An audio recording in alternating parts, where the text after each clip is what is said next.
A jury finds the NRA didn't safeguard its charitable assets and Wayne LaPierre is liable for millions in damages. Plus, an interview with the lawyer on a California gun case that signals the Ninth Circuit may be changing course. That and more on this episode of the Weekly Reload Podcast. No, the devil's got no hold on me.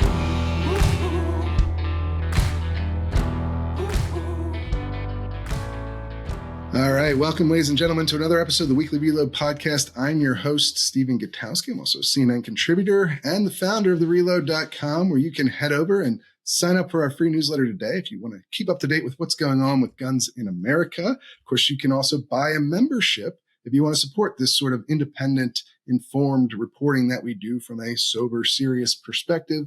You will, of course, get access to hundreds of pieces of analysis that you will not find anywhere else. And, you'll get the opportunity to listen to this show a day early and appear on it if you would like to in a member segment.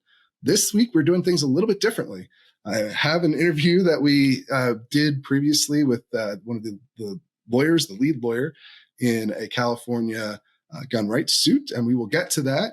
But first, we have much bigger news that came out right at closing time on Friday, as these things tend to do, because the NRA jury has come in, and juries, I think, are sort of somewhat notorious for not wanting to go through the weekend if they don't have to.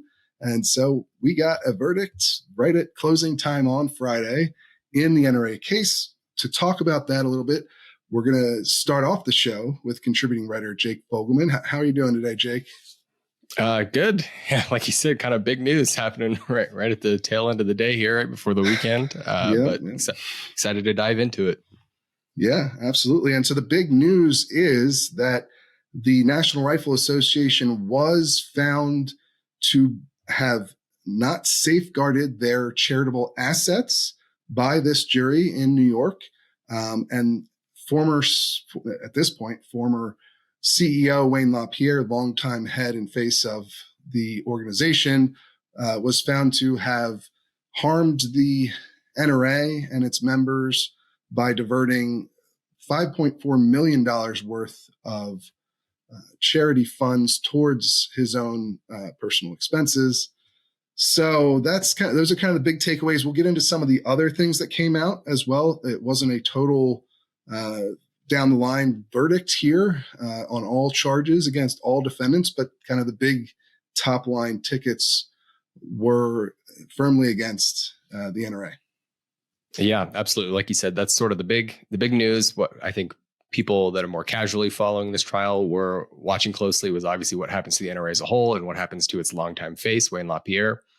And as sort of your coverage of this trial tended to indicate, just based on the facts and the way the case played out in court, this seemed to be kind of the likely outcome that we all expected. Just the way the facts laid out, the way the testimony went, the way closing arguments went, it just seemed like this was going to be the likely outcome. And sure enough, we have a huge ruling against quite literally the largest gun rights organization in the country. Yeah, absolutely. Now, and I think it's a very consequential one. There are a couple of things here or there that we'll discuss as far as the specifics of some of the rulings, especially against the other individual plaintiffs or defendants, besides LaPierre, that we'll get into. But the things that really matter for the future of the NRA, those all, I think, went basically against the organization and its current and former leadership, to the point where there's still now a live possibility that Judge Joel Cohen, who is overseeing this case, will appoint a monitor, somebody who was going to be in charge of overseeing the NRA and how it functions, and could have a great deal of power to affect its internal operations, how it spends money, how it's organized, the bylaws, and who its leadership are, right? That's, I think, the really big takeaway from this verdict. These things have not been determined yet. That's another important point. The jury is doing the fact finding in this case. They aren't handing down an actual punishment or ruling, in the sense that they're not saying that there will be a court appointed monitor or that Wayne LaPierre will pay back this money. They're saying that the NRA didn't properly manage its funds, and that it didn't have, for instance, a proper whistleblower policy, and that it retaliated or allowed retaliation against at least 8 different whistleblowers in this case, including a lot of former board members and NRA employees, and that Wayne LaPierre's diversion of funds was, and these were largely associated with the private jet flights, that those were that they harmed the organization in a monetary way, and to $5.4 million worth of monetary harm is what the jury determined. It's not exactly clear how they came to that number specifically. I think he was accused by the AG of somewhere closer to $11 million. So they kind of cut that in half, it looks like. And then they also determined that he paid back $1 million. So he's more on the hook for, I think, about 4.3. Former treasurer Woody Phillips is also going on the hook for about $1 million, it looks like, as well. So, yeah, the former executives are going to potentially be ordered to pay money back, but that hasn't happened yet. That's where the judge will come in. There'll be another phase of this trial, which will determine what the actual remedies are going to be. But they're probably going to line up pretty closely with what the jury has found, I would imagine. Yeah, no, absolutely. And like you said, there's sort of the 2 components of what the political fallout of this will be. One is the to be determined damages that will be assigned to the group or its members, whether or not, obviously LaPierre has already stepped down from the NRA, but whether or not the other co-defendants will be barred from the organization, whether or not there's a monitor that will deal with, how the NRA operates going forward. And then 2, just, I think, the political fallout of just having a corruption verdict go against your organization, that just reputationally, what does that do for gun owners and potential future members that maybe would have donated to the NRA and become NRA members that now say, well, it's an organization that was found by a jury to be a corrupt organization, or at least was corruptly run for a time. What does that do to the future of the largest gun rights organization in the country? So a lot up in the air right now. I think that's a really valid point. What we do know a little bit about as far as at least what the jury has found cause for in terms of barring people from working with the NRA. And that is that the Wayne LaPierre, they found cause in the evidence to bar him from working with the NRA in the future. But even though they found John Frazier, who's the NRA's top lawyer, he's the general counsel, although he previously testified he was out of the loop on a lot of its major sort of legal decisions over the last several years, like whether to file bankruptcy, things like that, or Wayne LaPierre's salary negotiations, a lot of these sort of high level decision making. He wasn't really involved in that stuff. But they interestingly found him. They found that he lied or presented materially false information on government forms. I think it was related to the related party transactions, which they also will dive into that a little bit too. But they also found there wasn't cause to remove him from his position. So as far as I understand it, that means he can't be removed by the judge. I don't think so. I mean, he could be removed perhaps by the NRA after this.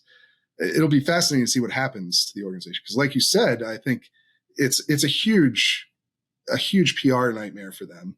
I mean, it's part of an ongoing one, though, right? Like this has been a PR nightmare for them for years now. It's been 5 years since these things, really closer to 6 years, because the first story was the Wall Street Journal in 2018, but the first big blow up internally came in 2019. And, they've lost millions of members. We're not even sure how many they have, right?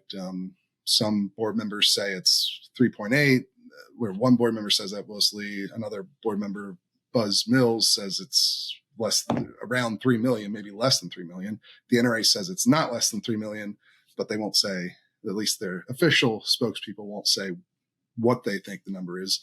But it's clearly far lower than it was back, just 5-6 years ago, by millions and millions, or likely more than 1 million at the very least. So they've already had this detrimental effect, and presumably this only makes it worse from there. And yeah, I mean, can they even come back? That was one of the member pieces I wrote recently. Regardless of this outcome, it's been so long since this came out. And I think a lot of people, not everyone, obviously, there are defenders of the current leadership, especially inside of the NRA and on the board. But there are a lot of people who are deeply critical of the people who have gotten the NRA into this mess. I mean, it's all this very similar makeup now as it was in terms of the most important positions in the NRA as it was back in 2018, 2019. Charles Cotton is the president. He was the head of the audit committee back when they were approving a lot of the transactions at issue in this case. Andrew Woollandum is the current executive vice president. He replaced Wayne. He was sort of Wayne's right-hand man for decades inside the organization. There hasn't been a lot of internal change to people that run the organization, and all the people, they put together a committee that is supposed to look for the new permanent EVP, and it is filled with people who have been on the NRA board for a very long time, who were in top positions during all of this, these corruption allegations surfaced. Even if the monitor comes in and replaces everyone, or these people who are there currently resign, or what have you, if they get a wholly new organization, they're probably still going to have a lot of trouble convincing people to come back and to trust them with their donations again. Yeah, absolutely. And that in and of itself has significant implications in the political space, not only because 2024, when this is happening, is obviously a big election year. We reported last week about Trump's cozy relationship with the NRA, them having him speak at their outdoor show. It's one thing to have him speak, but it doesn't seem like they at least will have the same financial capabilities that they have had in years past to contribute to his campaign or to contribute to other down ballot races that are going to be important for who controls the House and the Senate in the upcoming races. And then going forward, whether or not they can continue to lobby. Obviously, their lobbying capability has been significantly diminished over the last several years, as we've reported in exclusive documents that we've obtained. Just all of their money seems to be going to legal fees in this ongoing corruption scandal. And if you can't, once you put it past you, and if you can't regain the trust of members or court new members to support your organization, where do you even go from there? It's going to be a big deal. Yeah, I mean, we just had a story on their fundraising headed into 2024, where they had about $11 million between their PAC and Super PAC. And I actually just looked at their February 20th disclosures, and the number has not really changed very much, to be honest. I think it's gone up very slightly, but they're still in the $11 million range. Now, interestingly, even with all this, they're still ahead of the gun control groups. Not by a lot, but if you combine, Giffords, Everytown, and Brady, they have somewhere around 10.5 million. They're getting somewhere close to the NRA, but they're still behind them. But the NRA spent, for context, about $30 million, just under $30 million in 2020 on the election. And they spent about $50 million in 2016. So being at $11 million in going into February 2024, they have a lot of room, a lot of space to make up in that race to get back to where they were in 2020 when the candidate they back lost. So, and yeah, this is happening in the middle of that. Now, one of the things I think you kind of mentioned there is just getting through this is probably going to be a positive thing. It's, getting to the other side, whatever the other side looks like, should help them to some degree. But these are going to, I'd imagine there's going to be lingering effects from this for years, if not forever. I mean, we looked at Susan G. Komen, Race for the Cure, and a big blow up that they had that also involved the face of the organization and questions about their spending. And they've never reverted back to where they had been before that happened in the years that followed. There's the Wounded Warrior Project had a similar issue where they had excessive spending at the executive level that created a scandal. But they addressed that much more quickly than Komen, or especially the NRA. I think it was a couple months after the news broke, they had wiped clean the top of their organization, and they were able to recapture their fundraising efforts. It took years, though, for them. I think it was 4 or 5 years before they got back to where they had been. So those are some of the examples that I wrote about previously. But yeah, it's going to be a slog, even under whatever you think, whatever any individual looking at this situation thinks is the best path forward. It's, even if you get your ideal path, it's going to be hard. And so, we'll see. I mean, I think it's hard to argue that the path they've gone down the last 5 years has worked out well. It resulted in a bankruptcy that didn't even actually accomplish the thing that they were hoping to. And then they are here now with this verdict where the jury found they weren't protecting their charitable funds. I mean, that's a hard sell to a donor, right? Even if you wipe clean the organization and start fresh, this is always going to be out there. And it's a real problem. And, I think people underestimate how important it is, right? Because people look at the other gun rights groups, and some of them have grown, certainly, in the wake of this, but none of them have grown to the point where, even collectively, they make up the amount of funds that the NRA has lost during that time period, and the effectiveness it has. And a lot of them aren't trying to replicate a number of the things the NRA does at the national, state lobbying level, or even things like gun safety training, which they're still the largest group in the country for that.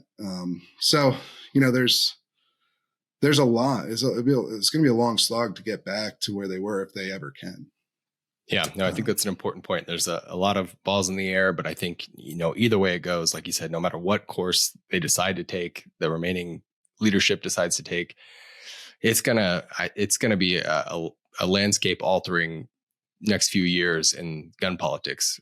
For example, when the big dog is sort of not where it used to be, and like you said, the other groups are doing a lot of work and are making headlines, especially in the courts, but don't have anywhere near the capability to just come in and replace the NRA.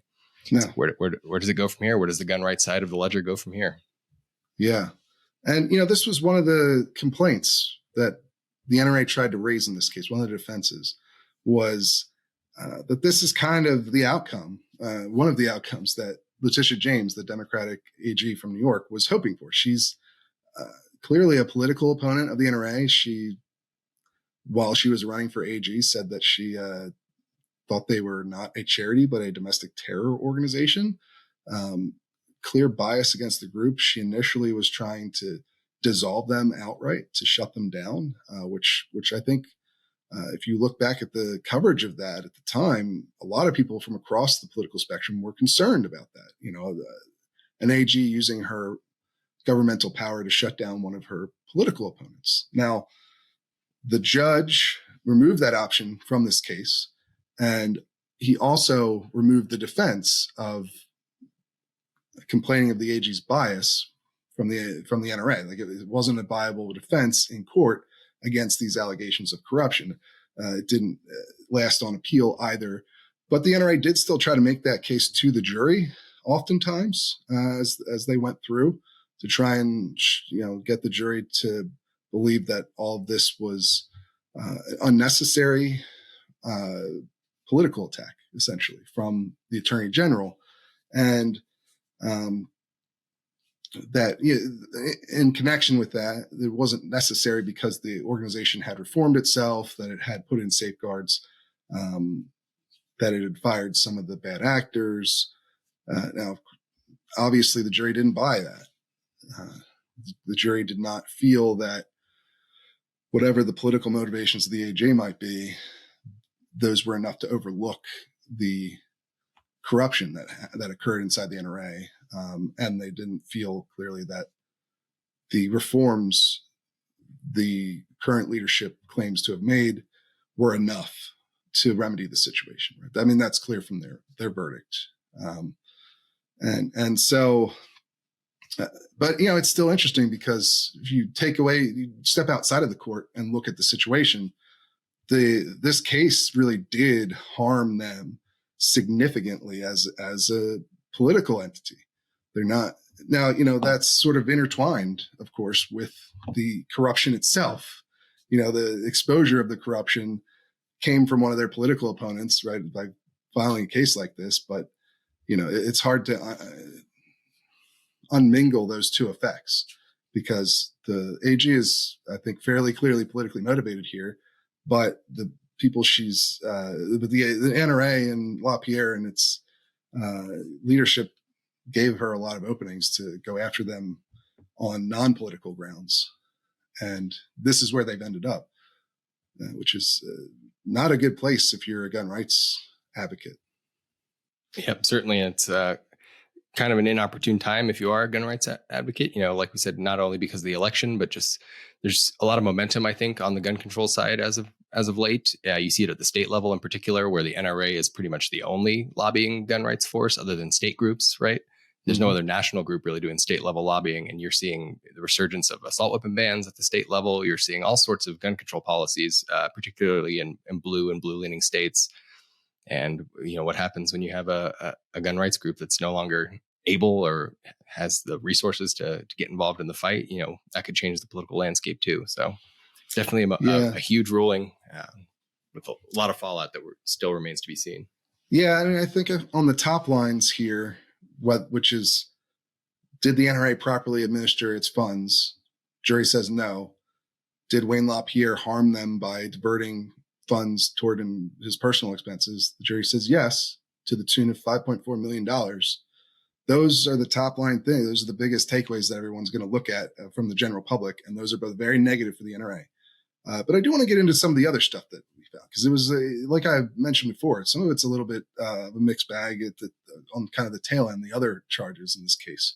Well, first of all, a number of them were removed before we got to this point by the judge, who just found that the AG did not do a fantastic job. I don't think it's going to matter much because, again, the top line stuff is what everybody's going to look at. But the AG wasn't able to prove a number of things that she accused the NRA of, or at least not within the statute of limitations or within the law, right? Like some of these things might look really bad, like Wayne LaPierre, a lot of the yacht stuff, right? We hear a lot about Wayne LaPierre's travel on yachts with his friends, the Mackenzies, who are also people who do business with the NRA. And, they go on yacht trips, and then MMP would get a big bump in the Mackenzie's company would get a big bump in pay after that. They had some of this circumstantial stuff on this point, which might look really bad to an outsider, but the judge determined wasn't valid charge in the case after they got through the 6 weeks of trial. So you had a number of things that didn't even make it to this jury, although it was still a 17-page long jury sheet that they had to fill out, which is probably why it took them a week to come back. But even on the things that did make it, you had some sort of interesting outcomes, maybe mixed things at the lower level, especially against John Frazier, for instance. I think I mentioned earlier, they found that he authorized the material falsehood on a government filing, but they also found, that there wasn't cause to remove him from his position. So it's kind of a mixed bag for Frazier, who, again, I think is kind of a minor player in all this, given that he wasn't very much in charge of what was going on legally at the NRA, although his role makes him, liable in these situations. But so kind of a mixed thing there. The same thing for Woody Phillips, the former treasurer, who was involved in making a lot of these contracts. And, there was some stuff that came up that didn't even make it into the trial. There's an audio tape of him arranging a scheme with the NRA's former top contractor, Ackerman McQueen, where they were going to issue Ackerman McQueen credit cards to an NRA employee so that they could spend money on private jets and luxury hotel stays and try to keep those things off of the NRA's books so they didn't have to report them. That audio tape came out during the trial. It didn't make it into evidence, but they, in that situation, they found that his post-employment contract, he had this like $30,000 a month post-employment contract where it wasn't really clear. It was consulting. It wasn't really clear what he, if anything, did for the NRA for that money. but they found that was an inappropriate related party transaction, but also that it didn't harm the NRA financially. Again, I think, like I mentioned earlier, maybe because it didn't last very long. The next treasurer came in and canceled it pretty quickly. So that might be why they didn't find a huge financial burden for there. If I'm understanding, all this stuff just came out, so I don't want to. Hopefully, I'm getting it all right. This is how I'm remembering it. If not, well, I'll make sure to correct this on the next episode. But that's how I read it coming down. And same thing for a lot of the related party transactions. You had a lot of related party transactions, basically where a board member was being paid for something, where the jury found that these were not approved properly in advance, like they're supposed to be, but they were convinced by the NRA's actions on most of them, where the audit committee had gone through and approved them after the fact, which is kind of interesting, except for two, which one was Susan LaPierre's hair and makeup, and the other one were speeches given by, or payments for speeches by David Keene. For some reason, they found that one was not appropriately retroactively approved, but some of the other speech payments were. So it's a little bit mixed there too. I think those things are kind of ancillary to the potential big punishments here, but it's important to understand the full breadth of this ruling. And it's not like a total win for the Attorney General, but it seems more like a win on the points that everyone's going to care about, to be honest. Yeah, especially Wayne LaPierre, right? He was. Yeah. I think it's no surprise that he was sort of the big target in all of this, and even despite the mixed bag down the list of potential misdeeds, still $5.4 million of liability to the figurehead of the world's largest gun rights organization, and someone that obviously the Attorney General clearly had it out for. So, right, certainly. I think that you go back to that quote that. And people have to make up their own minds, right, about this. The audience, listeners have to make up your own mind whether you feel like her motivations overshadow what actually LaPierre and others at the NRA did, or whether the diversion of funds is too much to overlook, because I think Cam Edwards, the way he looked at it, because you have a lot of people who were current or former NRA who don't like the Attorney General, but also really don't like what the NRA was doing with this money, and Wayne LaPierre in particular.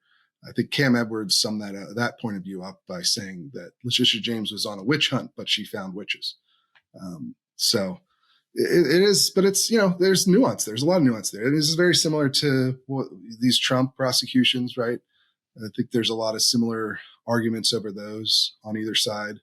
Including the one that Letitia James is involved with, and the Trump company, where she won that case too. And there's a lot of criticism, very similar sort of conversation as what you're seeing here. But I think Wayne LaPierre doesn't have quite the same following as Donald Trump. So maybe not to the degree that you're seeing it in the Trump case, but there's similar issues at play, and they're nuanced, they're complex, I think. And people have to make up their own minds about what they feel about all that. But I think it's relevant stuff to bring up and to talk about and to discuss in the context of all this. You can't ignore it. The jury, again, ultimately didn't think that this argument that Letitia James is biased was enough to overcome the evidence of corruption. That's how the jury seems to have come down. Yeah, no, certainly. And we'll have to keep an eye on what the political fallout continues to be, what the reaction is from the general public to this, whether or not they buy those arguments. But like you said, the jury waded through the facts, and this is where they came down on it. So, yeah, and we'll of course be watching what Judge Cohen does in the second part of this trial and what he ultimately hands down as remedy in the case. But yeah, for now, we're going to hand it on over to myself and to our interview that would normally be the main interview, but we had to I think it made sense to switch things around a little bit this week because we just got this news and it's big news. So I wanted to get that to you guys first. And then after that, we'll come back for a brief news update as well. This week, we are talking about some pretty interesting shifts in the Ninth Circuit, perhaps, at least one case that has major implications. And to do that, we actually have the lawyer who is representing the plaintiffs in this case. Is a case called Junior Sports Magazines Inc. v. Bonta. We covered this a bit earlier when this law first passed in California, but we bring you an update because there have been some interesting stuff going on. And to do that, we have Michelle and Associates partner, Anna Barvir-Boone.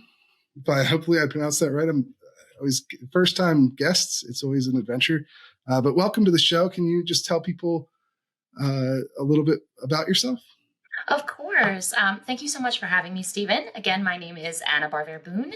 That's right. It doesn't look like that, I know. I'm a partner at Michelle and Associates. I've been practicing Second Amendment and firearms related law, constitutional law since 2010. All with Michelle and Associates.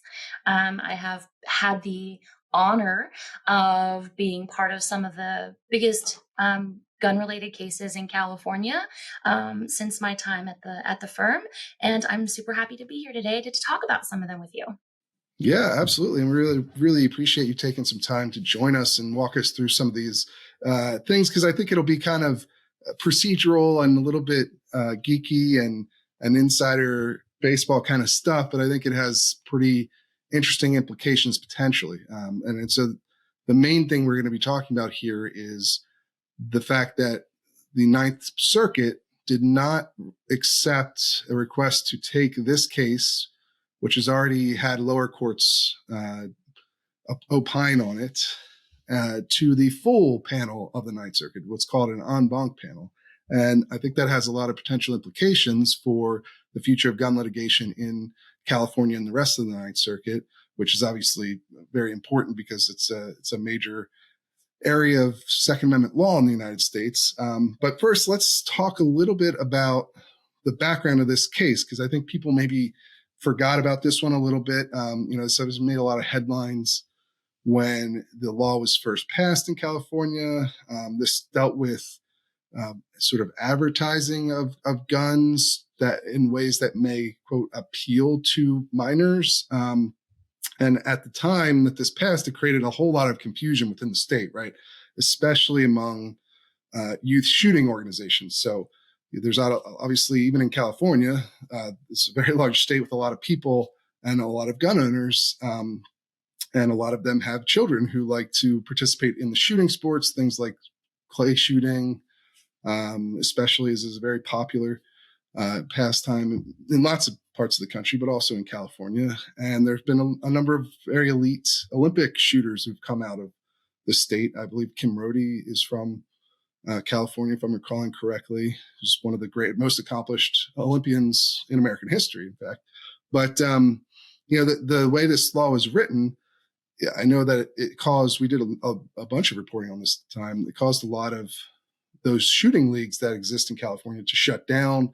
It really handicapped a lot of the up and coming shooters, the younger shooters, including a 16-year-old at the time that we interviewed and profiled named Lola Fitzgerald, who was, one of the top youth shooters in the state. And she had trouble even participating in the sport once this law went into effect. And then you guys sued over it, right?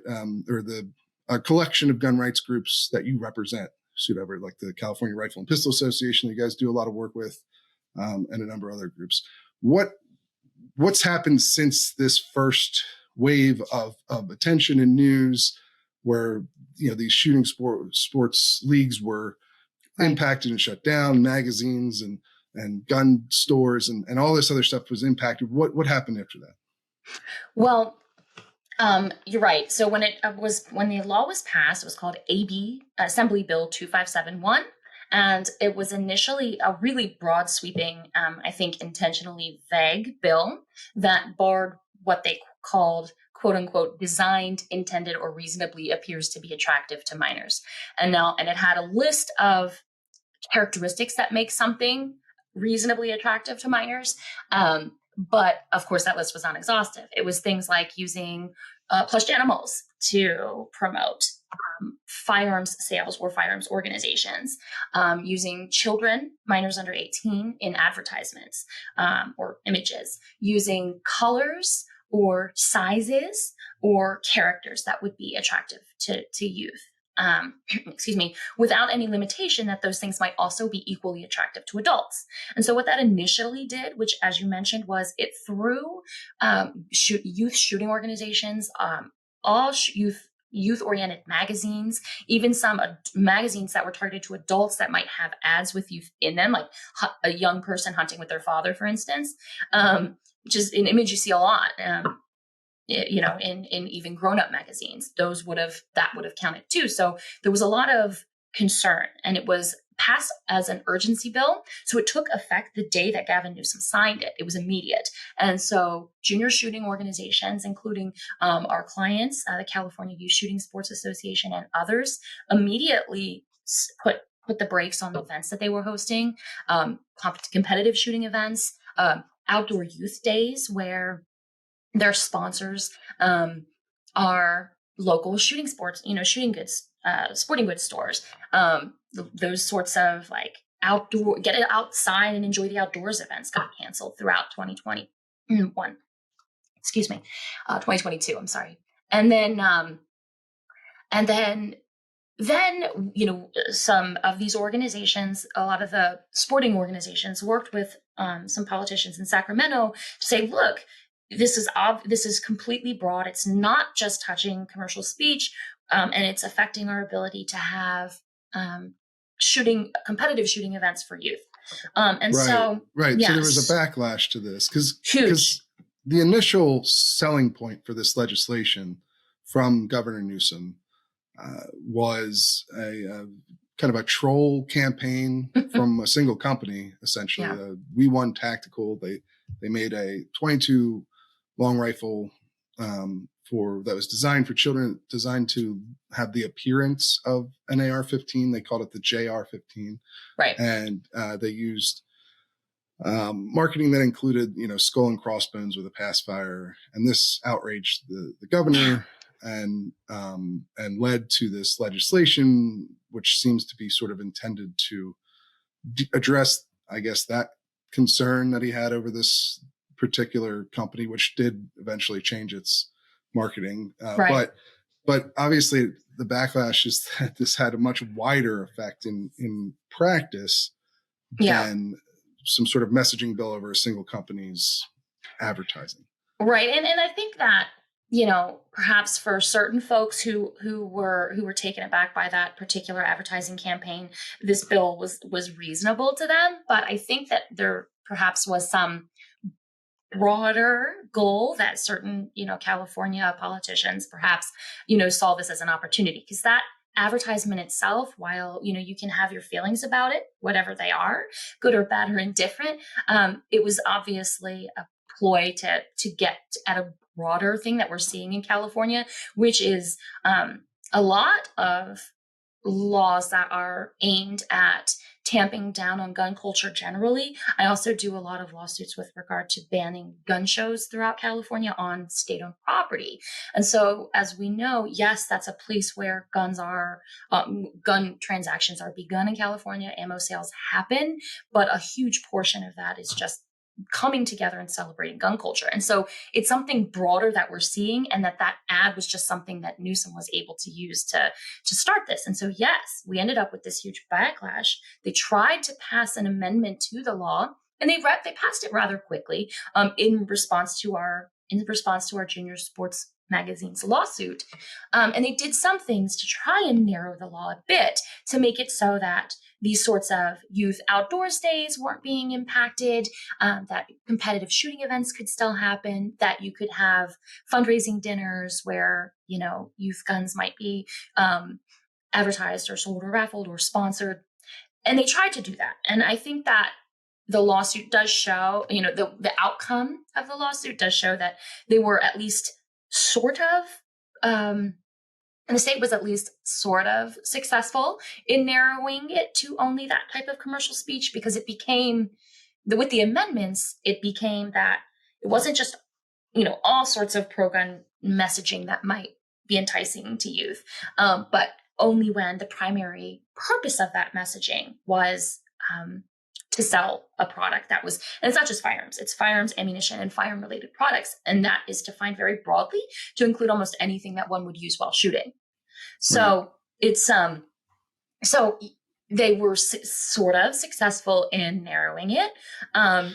So they passed this the legislation was passed on an emergency basis, and then they kind of went back on an emergency basis and tried to fix some of these issues. And it does seem to have had, like you said, some success. There, a lot of these shooting leagues are now back operating. Right.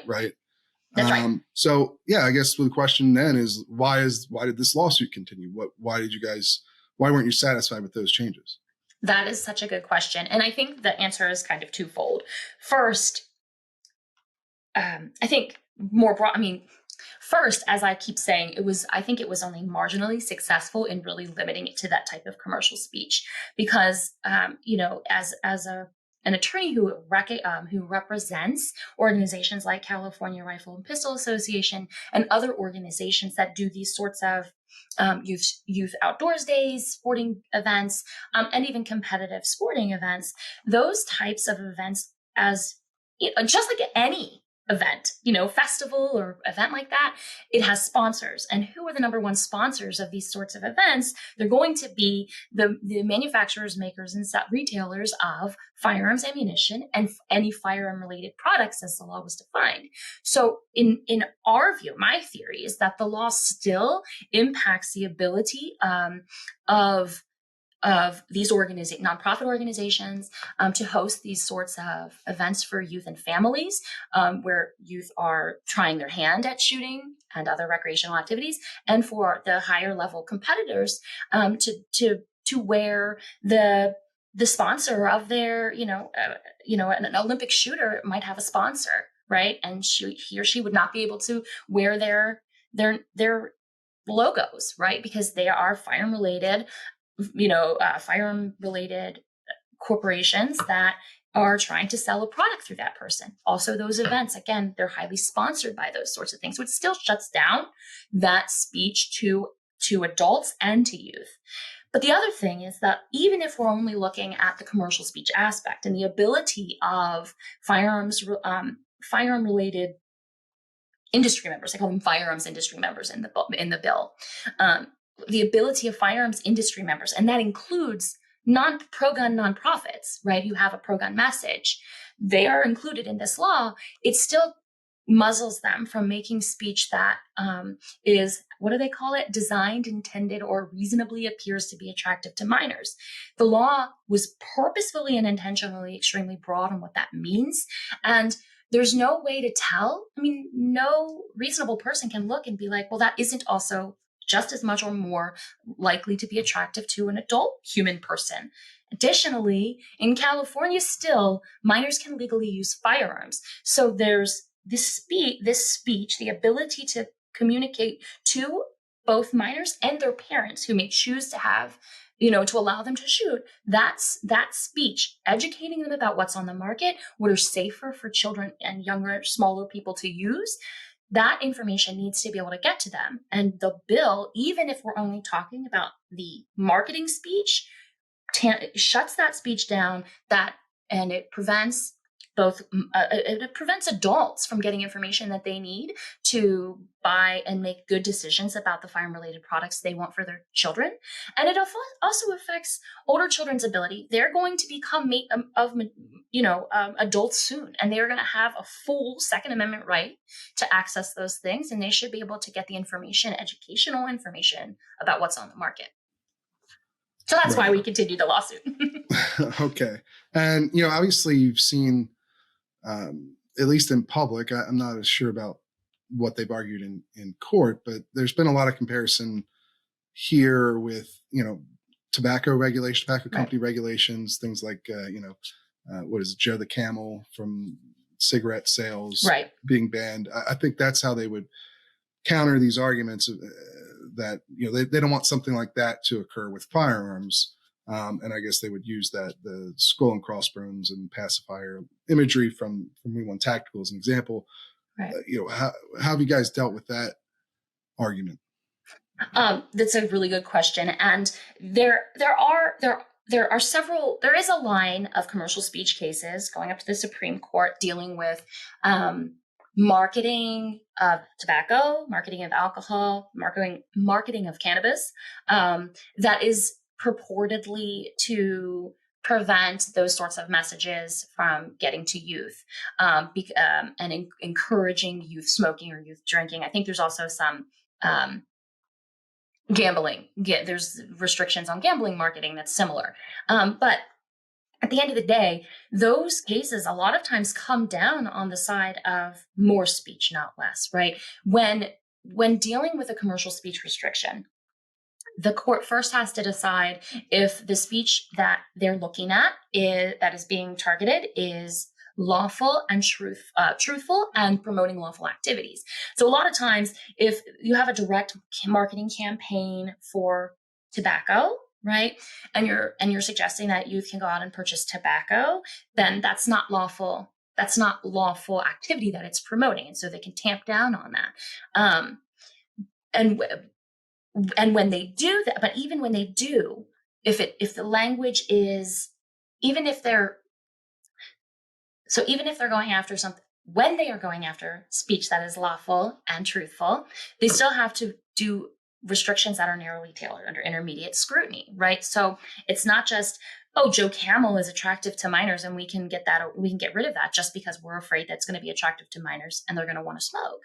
Like, it still has to be narrowly tailored. So when the court was looking at AB 2571, it noticed that, what the promotion is here, even in California, again, I'll say it, shooting, possession of firearms under appropriate circumstances is legal for minors in California. So even if they were saying, kids, go out and shoot, learn to hunt, this is good for your, learn to shoot in self-defense, these sorts of things, that's legal messaging. Okay. And so the state had to pass a bill that was narrowly tailored for its purported interests.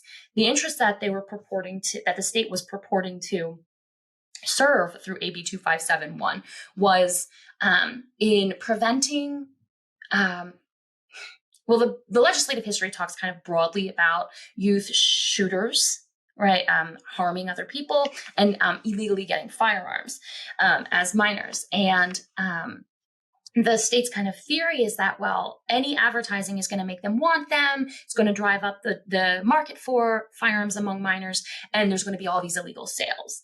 Well, the Ninth Circuit panel found 3-0 in a unanimous decision that they hadn't put forth anything that showed that there was actually a problem in California of minors acquiring firearms illegally, purchase them through FFLs, let alone that it was an advertisement from junior sports magazines that made them do it, as opposed to some other thing that glorified them. And I think Judge Van Dyke talks about video games, for instance, those kinds of things.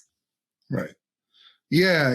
And so skipping ahead there to the outcome of this case so far on this preliminary injunction, right, that you were able to obtain from this 3-judge panel on the Ninth Circuit. Or we will be as able to. Right. Well, can you explain that a little bit? Of course. So in this case, we were unfortunately unsuccessful in the district court in getting the motion for preliminary injunction granted. It was fully denied. And so when we went up to the Ninth Circuit, the 3-judge panel unanimously reversed that decision and orders the case to go back down with instructions that the court now rule in line with their decision. So we don't currently have a preliminary injunction in place, and we didn't then when the case went up on appeal, but we very soon should once we go back down to the district court. Right. And the procedural part that we're really interested in with all of this, because I think it's good to understand the background where this case is at. After that 3-judge panel ruled, before it's going to be sent back down to the district court to change their ruling to match the panel, the state of California appealed this decision, or tried to ask for an en banc review, a review that would be, I think it's 15 judges out of the 29 on the court would sit. Is it 11? It goes to a larger panel. Yeah, it's a much larger panel than 3. They call it the full panel or en banc panel, but it's not all 29 judges. It's just a larger panel. That's sort of the final say. My understanding is, and please correct me if I'm wrong here, that en banc review is the final step that you could take at the appellate level in a given circuit. And so this would be, they lost at the 3-judge panel, the state of California. You guys won. And so now they're trying to go to the next step above that. And the outcome of that request was no. Correct. And not just no, but nobody voted to take up this case, as far as I understand it. Can you explain that? Okay, so the en banc process in the Ninth Circuit is a little different. The en banc process in other smaller circuits, it would be heard by the full court, right? And in California, because it is so large, in the Ninth Circuit, because it is so large, there is a smaller one, smaller panel of the full 29. What happened in this case, after the 3-judge panel decision came down in September, the state requested some more time to file its petition for either rehearing by the 3-judge panel or rehearing by the full court en banc. That's kind of just like a procedural thing. You can ask the same 3-judge panel to reconsider what it just decided for certain reasons, and you ask for both. This 3-judge panel, who unanimously decided in favor of plaintiffs in our case, obviously wasn't going to rehear that itself. So those 3 judges ruled against rehearing by the 3-judge panel, and then after that, they inform the rest of the Ninth Circuit that they've made that decision, and they tell them, this is our advisement. We think that en banc shouldn't happen in this case for whatever reason. So what you see a lot of cases, especially Second Amendment related cases or gun related cases, is there will be a call for a vote. Then all the judges have to then have something like 14 days to submit their vote on whether to take it en banc. Obviously, if the majority says yes, then it's going to go en banc. If not, it doesn't. In this case, according to the ruling, according to the decision from the 3-judge panel denying the en banc review, there wasn't even a call for a vote. So there was no judge apparently sitting on the Ninth Circuit active yesterday, that thought that they should that they were even interested, that they knew they weren't going to get the majority they needed. Yeah, which obviously that's a lot for people to take in there. But I think the ultimate point here is that that was the last resort for, outside of the Supreme Court itself, for California to try and get a different ruling in this case. In the Ninth. And right. Now they could, I assume they could appeal to the Supreme Court if they wanted to. That seems unlikely to happen. Yes, they could. They could file a cert petition. We haven't heard either way. We're kind of just in a holding pattern for that. Sure. The case sorry, go ahead. No, I was just saying, like, the reason this all matters, because I know it's very complex legalese about procedure and maneuvering, is that traditionally in the Ninth Circuit, it's been the case where if the government, especially California, honestly, loses on one of their gun laws, that in a panel, right, the 3-judge panel, they will often request, or even sometimes a judge, I know the judges can also request review, and that sometimes happens as well. And they end up at the full panel of the court. And since Heller, at least, I think there's been pretty much unanimous where the en banc panel has ruled to uphold the gun restriction. Right. And so that's been a pretty major impediment to what you guys are trying to do with legal activism on the pro-gun side in California over the last 15 years or so. Yeah. Right.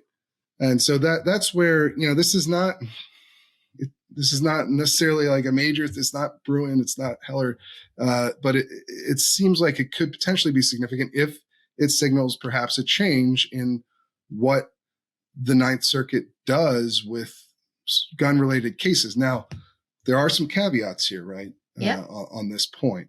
One, probably the biggest one, is that while it's a gun case, I think you alluded to this earlier, it's not a Second Amendment case. It's a First Amendment case. That's that right. Deals with, commercial speech. And so, but I'm interested in your feeling as the top litigator in this case.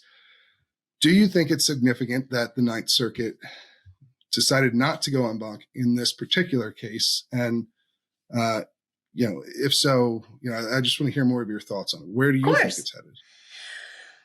There's a lot to unpack there, and I thank you for the question. A few things. You're definitely correct. Since Heller, there's been very little change in the Ninth Circuit of gun-related laws being struck down. And every time that a 3-judge panel did strike down a law, it went en banc with the exception of one case, I believe, and it was the Duncan large capacity magazine case, but only when it was on motion for preliminary injunction and the state opposed en banc review that time. So yes, you're 100% correct. Judge Van Dyke and other dissenters talk about it regularly, about how no pro-gun decision gets upheld in the Ninth Circuit. It goes en banc and promptly overturned.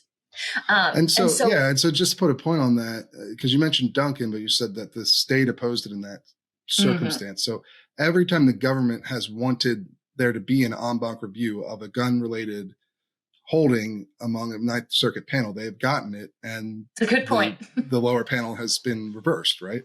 That's right. That's actually a really good point, because you're right. Duncan opposed. I mean, that you had mentioned a little earlier that the judges themselves can ask. It's called sua sponte, make a request that the parties decide. Brief whether it should go en banc. The parties don't have to ask for it themselves. And that's what happened in the Duncan motion for preliminary injunction appeal. The court said, hey, parties, let us know what you think. And the state was like, we're moving forward below. It'd be a waste of everyone's resources. Like, let's just wait till we get a final judgment. And that was the one time, prior to Bruen that a pro-gun decision didn't go en banc in Ninth Circuit. So what I think about this case, and I think the importance of it being declined, there's a few things. You make the correct point that this is a First Amendment case, and so I think your normal lines of the normal lines that are drawn in a Second Amendment, like a direct Second and 14th Amendment case for gun laws, they're not the same. I think that there are a lot more Democrat president appointed judges in the federal bench that the First Amendment is sacrosanct, and they're not going, even for in a gun related case, they're not going to offend First Amendment precedent. And so that's a big part of it. Another part of it, of course, being that this is a preliminary injunction. But I think that it does give us some hope for where the court is now leaning with regard to the makeup of the court and what is going to happen with gun-related and even Second Amendment decisions moving forward. I know that in the last, let's say, 8 years, there has been a shift in the makeup of the Ninth Circuit, and you might start to see, less and less.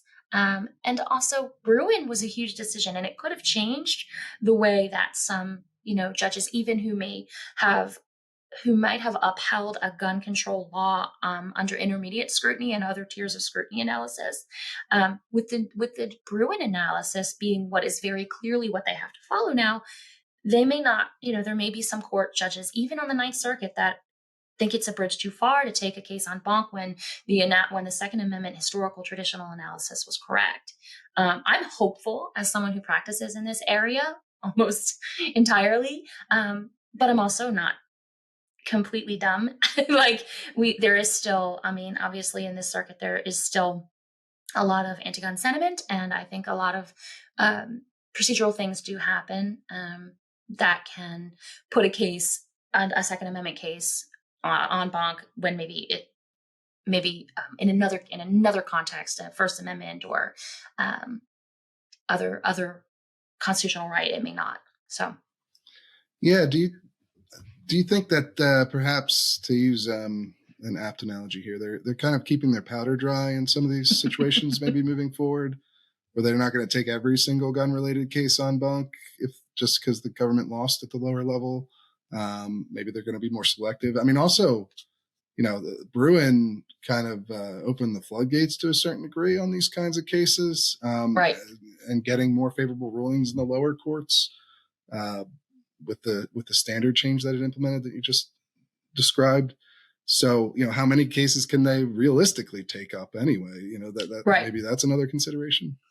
And there have been some very high profile dissenting decisions written. I'm also lead counsel in the Duncan magazine case, and I think perhaps a lot of your listeners might be familiar with the crazy, long, twisted procedural path that case has taken, and it's going to be heard en banc again next month by the same panel that heard it before. And there were some very vocal dissents to the court doing that, taking that very, very unique procedural step to do that. And, Judge Van Dyke and others spoke very loudly about what went on behind the scenes to get Duncan there, both the first time it went en banc and now the second time that it's gone en banc, and have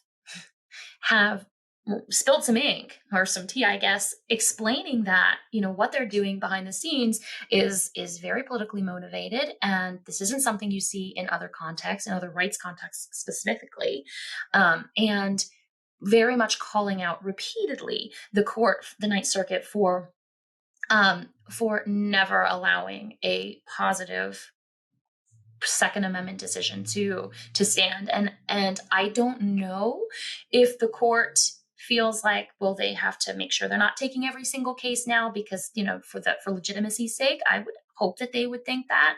I'm so very idealistic about our court system and the judges. Even if we don't see eye to eye on the decisions, I do think that they're there to uphold it and to make sure that our court system is legitimate. And so that might have something to do with it. And as you said, there's going to be a lot more cases. The internal debate might be having an effect, do you think? I think so. That's interesting. Well, I mean, I guess we'll have to see, because it's one of those things where you just don't see this happen very often, at least in gun-related cases, where they don't go en banc if the government requests it. And that's right. So I think it's noteworthy enough that I wanted to have you on to go through it, because you're directly in the case. So you're going to know better than anybody else about what's perhaps happening there. And I mean, obviously it's one of those things where we just have to see if it becomes a trend, or if this was just a isolated incident, maybe because it's more related to the First Amendment than the Second Amendment. We don't know, but I think it's definitely worth exploring. And so I really appreciate you coming on, of course, to do that with us and give us your insight on the matter. And so if people want to continue to follow the case, they want to follow your other work, how can they do that? We put all of our information out through the California Rifle and Pistol Association, who is a named plaintiff in this case.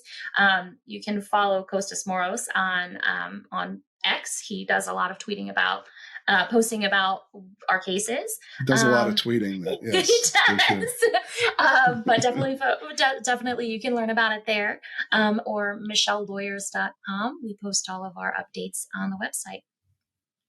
All right. Well, thank you so much for joining us. We will have to have you back on as the case moves forwards into the merits section. I would be happy to be back. Thank you so much. Yeah. For now, we're going to head over to our news update. All right. We're back with a news update, and we're down a man. Jake had to get going. So it's just me, and this is going to be pretty short. Obviously, we've covered a lot already.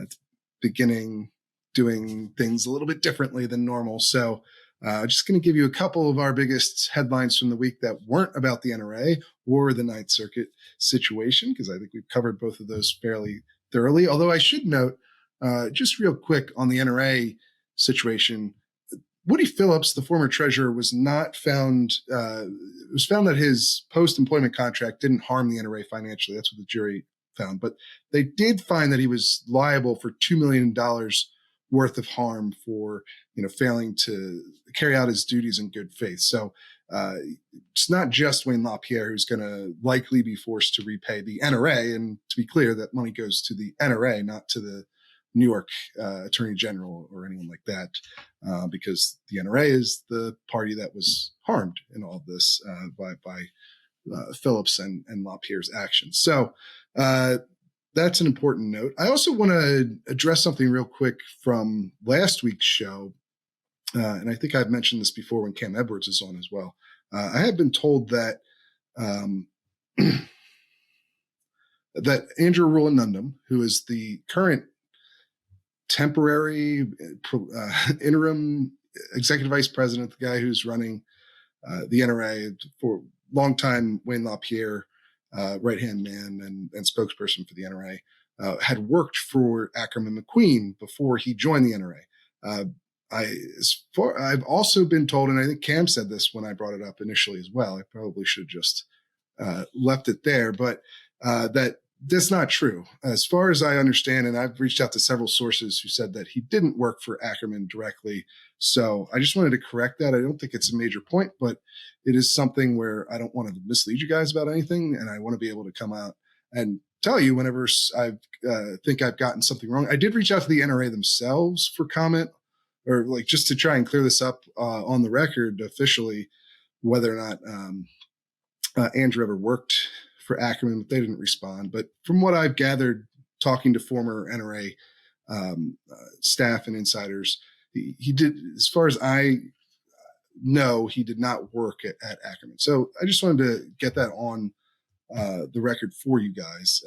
It'd be better if the NRA respond, but they don't respond to a lot of things these days, honestly. So, but that doesn't matter. I don't want to leave anything out there that I'm not comfortable saying is 100% accurate. So wanted to clean that up real quick. Let's get to some news beyond the NRA and the Ninth Circuit, though.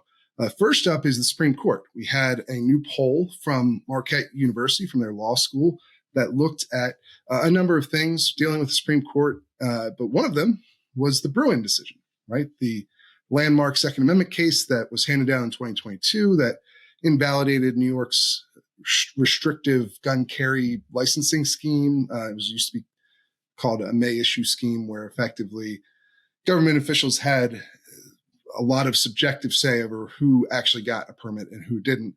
The court found that was unconstitutional, that it violated the Second Amendment, that there is an individual right to carry a gun for self-defense. And of course, they established in addition to that, a new standard for judging all Second Amendment cases going forward based on history and tradition of gun regulation in the United States. That decision has remained extremely popular. 64% approval in this latest poll. It's technically down 3 points from the last poll, to be clear, but it's back in line with the first time they did this poll. So there's been a slight fluctuation, but you're seeing its approval for Bruen stick around at nearly 2/3 of Americans. So that's fairly significant. Now, I will note too there that the actual question only asks about the first part of the ruling, about the individual right to carry a gun for self-defense, handgun in particular. So, just keep that in mind. It doesn't go into the other half of Bruen, which is much more impactful, likely, the new standard that it sets. So that's something to keep in mind. But it does also show the popularity of the ruling compared to the popularity of the court. The court is actually underwater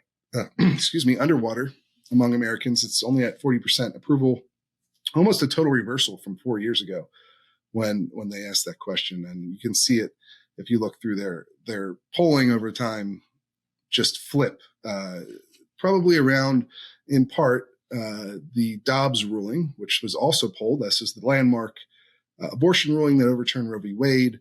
that has been very unpopular in comparison to Bruin, where Dobbs only has about a 30% approval rating. So interesting poll. It's something that we've reported on in the past, and that we'll try to keep up with, because it's good to know Americans' perceptions of these big rulings, especially ones related to the Second Amendment. And thus far, it seems that they've been very supportive of what the court has done in Bruin. So that's pretty interesting. Of course, the next story we have, actually the next two stories we have, both deal with unfinished gun parts and homemade firearms, or what opponents will call ghost guns. And the first one deals with a lawsuit out of Baltimore, Maryland, where Polymer 80, which is one of the largest manufacturers of unfinished firearms frames and especially kits that help people finish those parts and build them into functioning firearms, they have settled with the city for $1.2 million.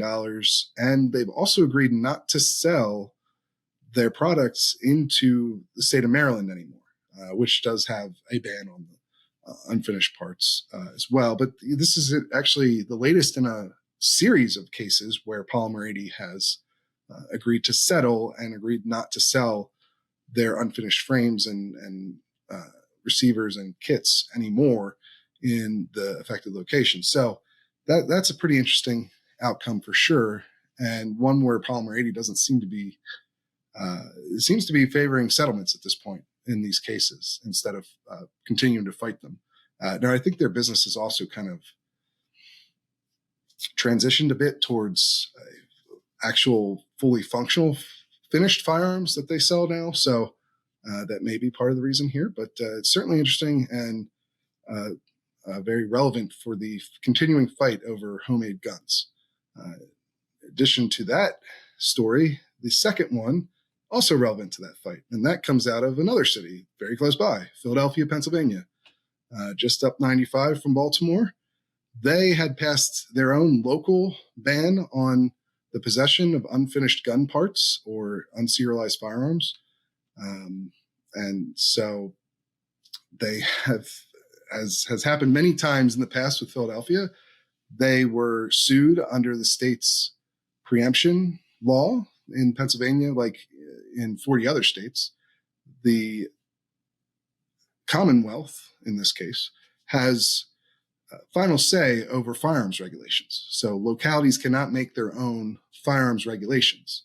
And Philadelphia has tried this many, many times in the past and has consistently lost in court on that question.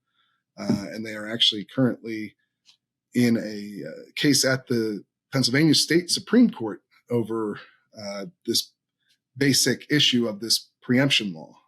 We haven't gotten a ruling in that case yet, but we did get one on the city's so-called ghost gun ban, which a lower court, in still a state court, but an appeals court, issued a 4-3 ruling in favor of Philadelphia, determining that essentially its ghost gun ban did not actually regulate firearms or ammunition because it regulated unfinished parts, which are technically not firearms, which is sort of the core of the whole fight over these kits and parts, is that because they're not finished, they don't qualify as firearms under most laws, federal and state. Therefore, they don't come along with the same sort of regulations that are attached to finished firearms that are sold at, for instance, a gun store or a gun show. And so they don't need background checks to purchase or things like that. And so, but on the other hand of that, Pennsylvania, at least, one court there has now determined, an appeals court has now determined that regulations of them don't fall under the state's firearms preemption law. So regulating unfinished parts is not the same as regulating firearms. That was the determination. So interesting case, interesting ruling, interesting dissents as well, but potentially pretty big implications for that, especially in other states that have those same sort of preemption laws, which is, again, most of them, the vast majority of them. So, we will continue to follow that for sure on how it goes.